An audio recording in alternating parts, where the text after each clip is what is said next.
Dans un sens, vous aviez raison, ça aurait pu être comme l'embouchure de la rivière, sauf que l'embouchure, ça parle pour un fleuve. Sur cette maquette, ces collégiens de Coursan dans l'Aude apprennent comment un fleuve peut vite déborder lors de fortes pluies. C'est l'un des nombreux ateliers de sensibilisation organisés dans cet établissement à l'occasion de la journée des commémorations des inondations de 1999.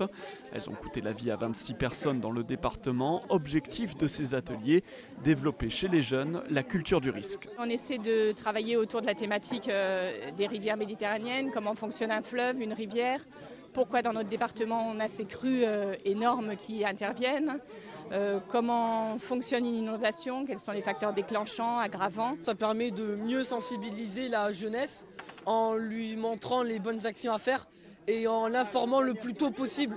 Parce que quand on est adulte, on n'a pas forcément directement les bons réflexes à avoir. 10 km plus loin, à Cuxac-Dode, on rend hommage à Nelly Olin, ancienne ministre de l'écologie sous Jacques Chirac, qui a beaucoup œuvré pour la prévention des inondations sur le territoire.